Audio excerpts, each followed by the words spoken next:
लोकसभा चुनाव को लेकर सियासी पारा लगातार गरमाता जा रहा है। कर्ज माफी कार्ड के बाद आज राहुल गांधी ने सभी गरीबों को न्यूनतम इनकम गारंटी का वादा किया। जी हां, एक न्यूनतम आमदनी। आज छत्तीसगढ़ के रायपुर में कांग्रेस अध्यक्ष राहुल गांधी ने कहा कि अगर लोकसभा चुनाव के बाद केंद्र में कांग्रेस की सरकार बनी तो सभी गरीबों के लिए न्यूनतम आय का इंतजाम किया जाएगा। उन्होंने मोदी सरकार पर निशाना भी साधा और कहा कि गरीबी के दंश के साथ नया भारत नहीं बनाया जा सकता। दुनिया में पहली बार कांग्रेस पार्टी एक निर्णय लेने जा रही है। कांग्रेस पार्टी ने मन बना लिया है कि 2019 चुनाव जीतने के एकदम बाद, जैसे हमने नहीं, अभी ताली मत बजाओ, आपने सुना नहीं अभी, जब सुनोगे हिल जाओगे, ऐसी बात मैं करने जा रहा हूं।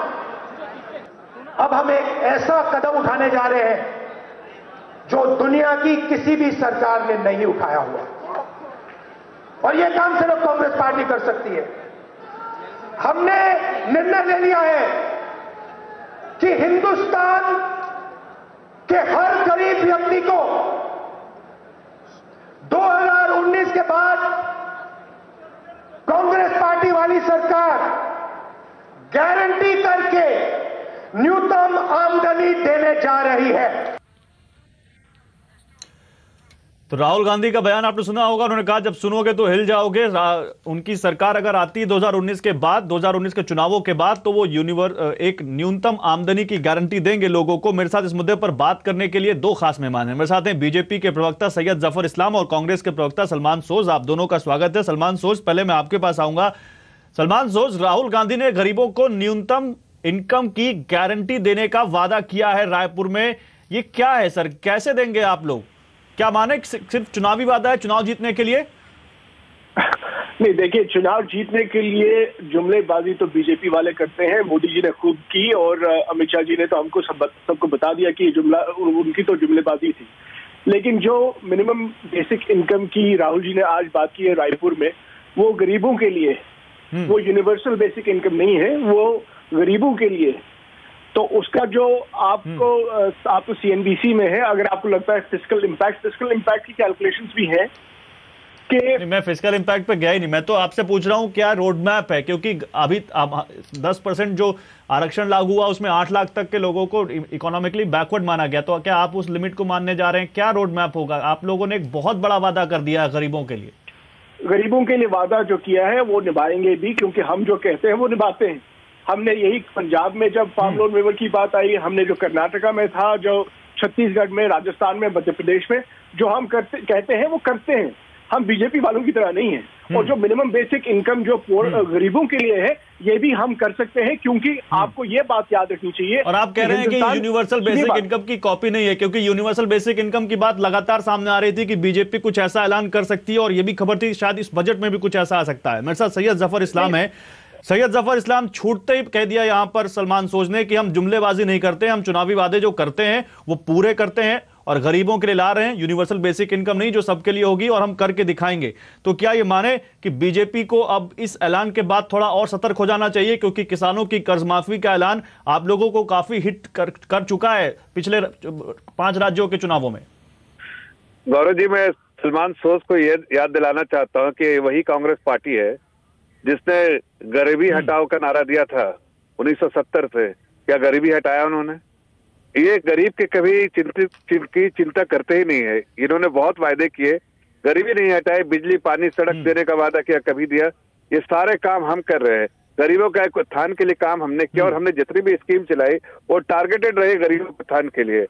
और हमने शुरू से एक ही दिशा में काम किया है कि गरीबों और किसानों के लिए काम करेंगे, उनके नहीं। लेकिन कैसे देखते हैं आप इसको? क्या ये माने कि राहुल गांधी का ये न्यूनतम आमदनी का वादा एक बहुत बड़ा चुनावी मुद्दा बन सकता है आने वाले दिनों में, और आप लोगों के लिए खतरा हो सकता है? नहीं, देश की जनता जानती है कि इन्होंने पहले भी इस तरह के झूठ बोला है, लोगों को भ्रमित किया है, और आज फिर भ्रमित कर रहे हैं। देखिए, इन्होंने कहा किसानों का कर्जा माफ करेंगे।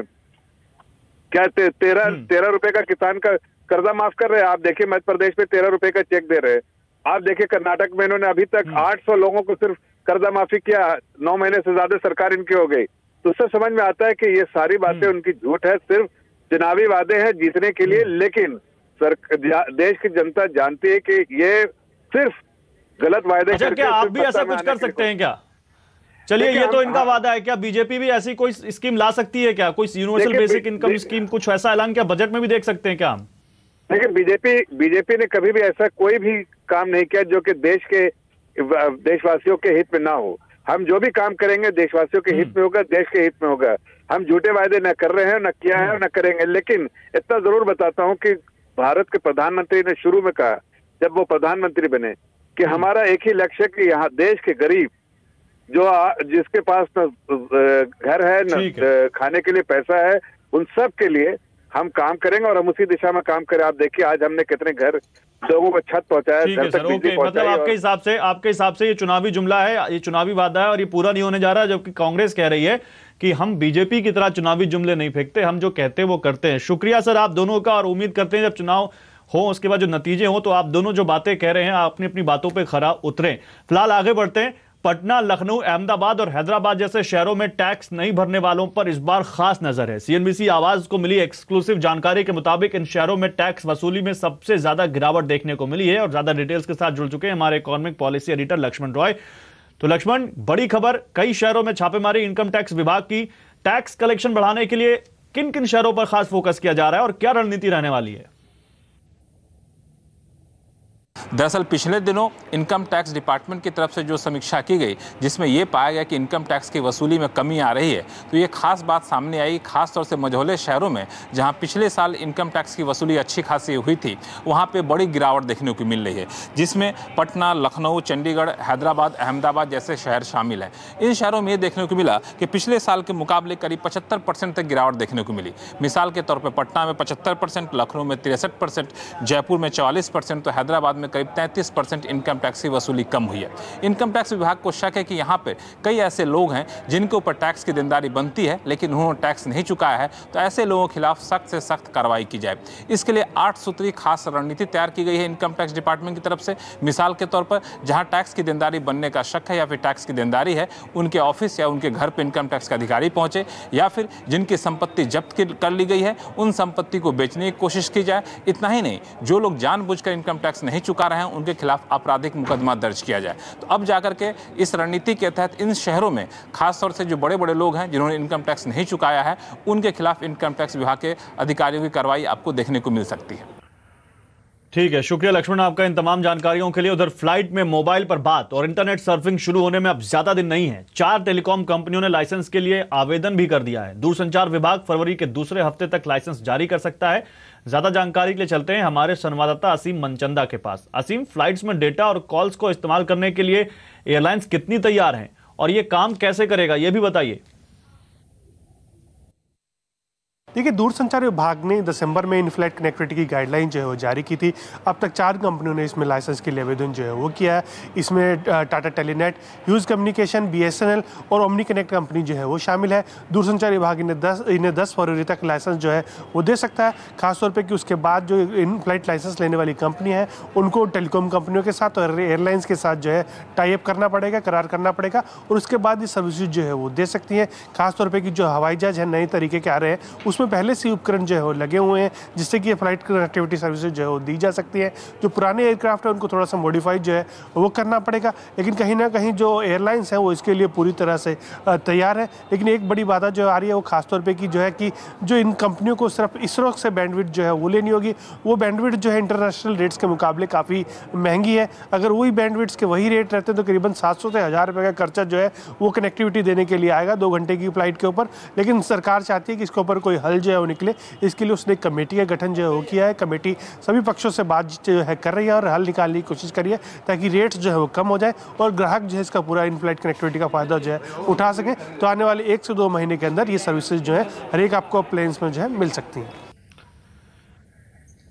ठीक है, शुक्रिया आसिम आपका। तो फ्लाइट में फोन पे बात करने के बाद अब सस्ती हवाई यात्रा की बात करते हैं। सस्ती हवाई यात्रा की स्कीम उड़ान के तीसरे चरण के बाद अब सरकार इसकी चौथे चरण की तैयारी कर रही है। अगले चरण में सिर्फ दूर दराज ही नहीं बल्कि बड़े हवाई अड्डों के उड़ानों पर भी सब्सिडी दी जा सकती है, लेकिन इसके लिए राज्य सरकारों को तैयार होना भी जरूरी है। ज्यादा डिटेल्स के साथ जुड़ रहे हैं हमारे सहयोगी रोहन सिंह। तो रोहन, उड़ान 4 के तहत क्या योजना है सरकार की?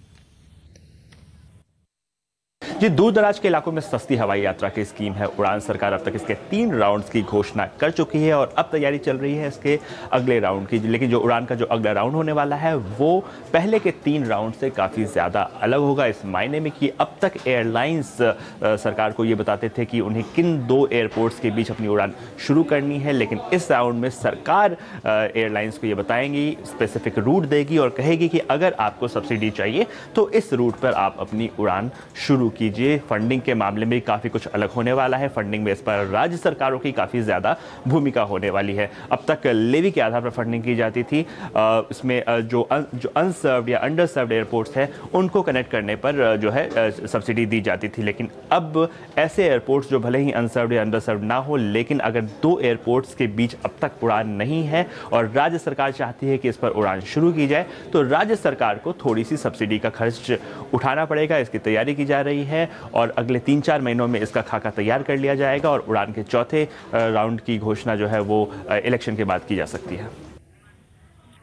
ठीक है, शुक्रिया रोहन इन तमाम जानकारियों के लिए। बाजार की बात करते हैं। बजट वाले हफ्ते की शुरुआत बाजार ने चौतरफा बिकवाली के साथ की है। सेंसेक्स निफ्टी दोनों 1% कमजोर हुए हैं। सेंसेक्स 360 अंक फिसला है तो वह निफ्टी 10,700 के नीचे गिरा है। बैंक शेयरों में भी गिरावट बढ़ी रही। बैंक निफ्टी 460 पॉइंट कमजोर हुआ। मिड कैप शेयरों की भी आज तगड़ी पिटाई हुई। मिड कैप इंडेक्स 350 अंक फिसला है। आईटी को छोड़कर सभी सेक्टर इंडेक्स में बिकवाली हावी रही। ऑटो, मेटल, पावर ये सभी इंडेक्स 1% से ज्यादा गिरे हैं। फार्मा इंडेक्स में सबसे ज्यादा गिरावट रही जो करीब 2.5% कमजोर हुआ है। ऑटो इंडेक्स भी 2.5 साल के निचले स्तर पर बंद हुआ है। दरअसल बैंक एनबीएफसी शेयरों ने आज दबाव बनाया, वहीं निफ्टी के हैवीवेट्स भी आज गिरावट लेकर बंद हुए। तो बाजार की चमक जहां फीकी पड़ रही है वहीं सोने की चमक बढ़ गई है और आज इसका दाम 5 साल के ऊपरी स्तर पर चला गया है। घरेलू बाजार में सोने का दाम 32,500 रुपए के स्तर को पार कर चुका है। वहीं मुंबई के हाजिर बाजार में सोना 32,800 रुपए के ऊपर खुला है। इस महीने इसकी कीमतें करीब 4% तक बढ़ चुकी हैं। दरअसल ग्लोबल मार्केट में सोने का दाम पिछले 7 महीने के ऊपरी स्तर पर चला गया है। इसमें 1,300 रुपए के ऊपर कारोबार हो रहा है।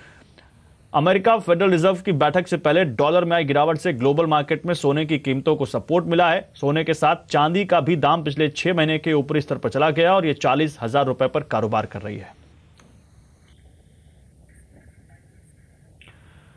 उधर वित्त मंत्री पीयूष गोयल आज सरकारी बैंकों के साथ अहम बैठक कर रहे हैं। इस बैठक में रिजर्व बैंक के गवर्नर भी शामिल हैं। इस बैठक में सरकारी बैंकों के कामकाज की समीक्षा होगी। बैंकों के डूबे कर्ज यानी एनपीए की रिकवरी और प्रॉम्प्ट करेक्टिव एक्शन की शर्तों पर भी चर्चा होनी है।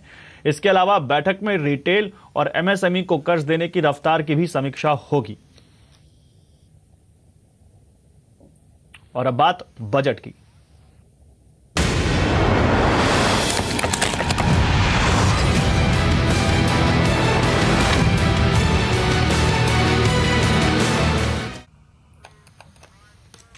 सीनियर सिटीजन यानी देश के वरिष्ठ नागरिकों को इस बजट से काफी उम्मीदें हैं। जमा राशि पर ब्याज दरें बढ़ाने से लेकर पीएफ पेंशन में बढ़ोतरी, 5 लाख तक टैक्स छूट और मुफ्त मेडिकल इंश्योरेंस जैसी कई उम्मीदें बुजुर्गों ने सरकार से इस बजट में लगाई हैं। हमारे संवाददाता प्रतीक श्रीवास्तव ने ऐसे ही कुछ मुद्दों पर सीनियर सिटीजन से बातचीत की। मैं इस वक्त सीनियर सिटीजन्स के क्लब वरिष्ठायन में मौजूद हूं, उन लोगों के बीच में जिन्होंने आज़ादी के बाद से देश का हर बजट देखा है। न जाने कितने ही वित्त मंत्रियों को आते और जाते हुए देखा है, लेकिन इस बजट से उनकी क्या उम्मीदें हैं उनसे जानते हैं। क्या चाहते हैं इस बजट में आप?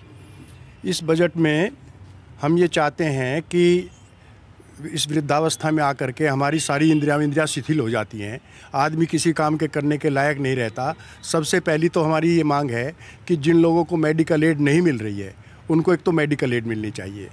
दूसरे, आज सारे उसमें देश में एक विक्षोभ है। पेंशन 2004 से बंद हो गई है जिन बच्चों की, वो भविष्य उनका क्या होगा, इसलिए हमारी सीनियर सिटीजन बनेंगे। हाँ। लेकिन आप ये बताइए कि जो आयुष्मान भारत योजना सरकार की तरफ से शुरू की गई है, तो क्या उसके तहत मेडिकल एड मिलनी चाहिए? अवश्य, हाँ, मेडिकल एड जरूर मिलनी चाहिए और खासकर बुजुर्गों को। आज देखते हैं कि फीस के हिसाब से प्राइवेट स्कूलों में या पब्लिक स्कूलों में इतनी ज़्यादा फीस है कि कम आय वाला व्यक्ति अपने बच्चों को उन स्कूलों में नहीं पढ़ा सकता। तो वित्त मंत्री से मेरी ये गुजारिश है कि वो स्कूलों के लिए एक ही स्टैंडर्ड की फ़ीस कर दे ताकि ये पब्लिक स्कूल दुकानों के रूप में ना पड़े। जी, आप बताइए। ये जो फीस है सब डिफरेंस है, उनकी एकता होनी चाहिए सभी, और कम से कम होनी चाहिए। ये नहीं किसी स्कूल की ज़्यादा किसी कम है, इस पर ध्यान देना चाहिए। और सीनियर सिटीजन के लिए इनकम टैक्स में जरूर छूट मिलनी चाहिए। किस तरह की छूट चाहते हैं आप, बताइए? Minimum double whatever at the present rate, it should be minimum 5 lakh rupees. मतलब टैक्स एग्जम्पशन की लिमिट 5 लाख होनी चाहिए। आप आर्मी से हैं, आपकी 1 रैंक 1 पेंशन हो गई, तो आप भी चाहते हैं कि बाकी लोगों के लिए इस तरह से हो जाए? नहीं, होना चाहिए। देखिए कुछ लोग इतने कमजोर हैं और इतनी तनख्वाह ले रहे कम कि काम नहीं चल पा रहा। हम कह रहे हैं हमसे ले लो, या जो कम पड़ रही है तो एक लिमिट बांध दो कि मतलब जो है 70,000 रुपये क्या जरूरत है भाई पेंशन की। पेंशन की एक बड़ी समस्या है। आप शायद प्राइवेट नौकरी से रिटायर हुए हैं, तो क्या लगता है कि ये जो पेंशन है, न्यूनतम पेंशन अभी जो पीएफ कटता है उसके हिसाब से 1,000 रुपये है, तो क्या ये कुछ बढ़नी चाहिए? हाँ बिल्कुल बढ़नी चाहिए, क्योंकि जितने भी सीनियर सिटीजन हैं उनके लिए आगे को कोई रास्ता ही नहीं है। मिनिमम जो प्राइवेट से भी रिटायर हैं उन्हें भी कम से कम मिनिमम पेंशन 3,000 रुपये होनी चाहिए, जो फिलहाल 1,000 के आसपास मिल रही है। दूसरा मेरा कहना ये है कि इनकम टैक्स की लिमिट डबल होनी चाहिए, जो 2.5 लाख है 5 लाख होनी चाहिए, प्लस जो स्टैंडर्ड डिडक्शन है 40,000 ये भी बढ़ना चाहिए। तो आज आवाज अड्डा में हम आपसे पूछ रहे हैं कि क्या चुनाव से पहले राम मंदिर मामले की सुनवाई शुरू भी हो पाएगी? आप हमारे ट्विटर हैंडल CNBC_आवाज पर जाकर अपनी राय दे सकते हैं।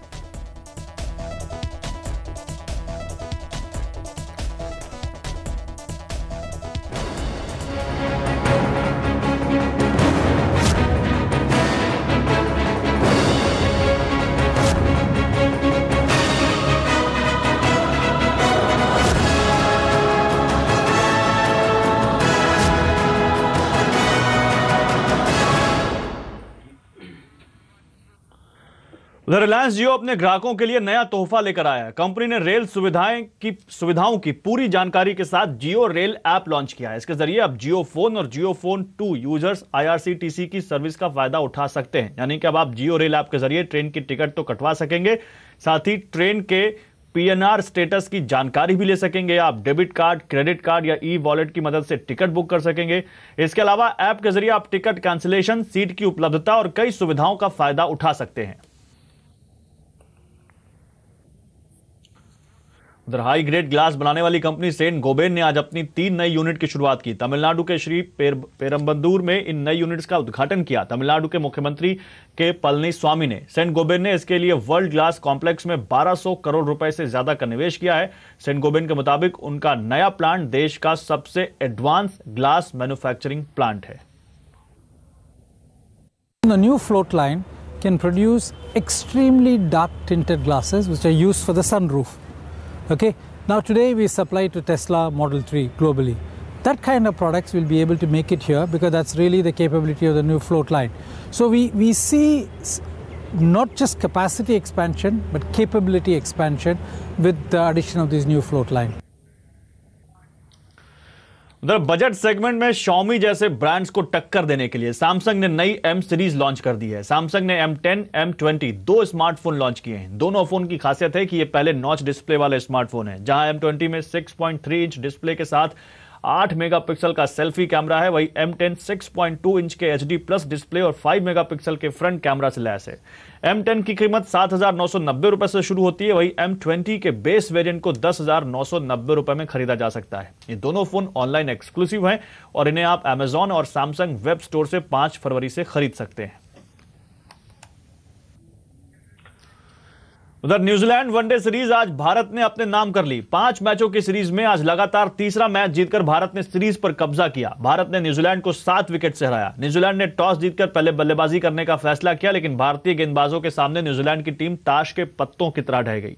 युजवेंद्र चहल, भुवनेश्वर कुमार और हार्दिक पांड्या ने 2-2 विकेट चटकाए। न्यूजीलैंड की टीम ने भारतीय बल्लेबाजों के सामने 244 रनों का लक्ष्य रखा, जिसे भारत ने 3 विकेट के नुकसान पर हासिल कर लिया। भारत की तरफ से रोहित शर्मा और विराट कोहली ने अर्धशतक जड़कर जीत में अहम भूमिका निभाई।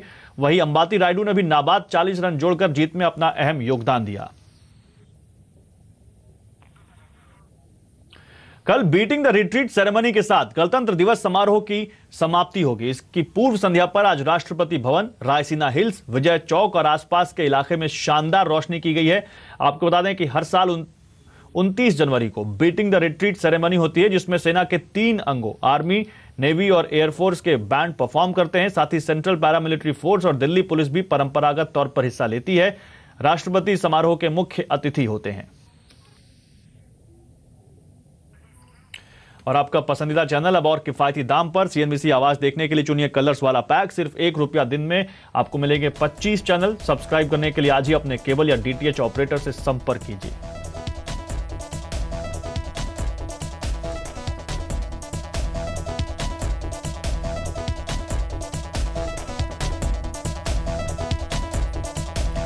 तो इस बुलेटिन में इतना ही, लेकिन खबरों पर लगातार अपडेट के लिए CNBC आवाज से जुड़े रहिए, ट्विटर, फेसबुक और YouTube के जरिए। नमस्कार।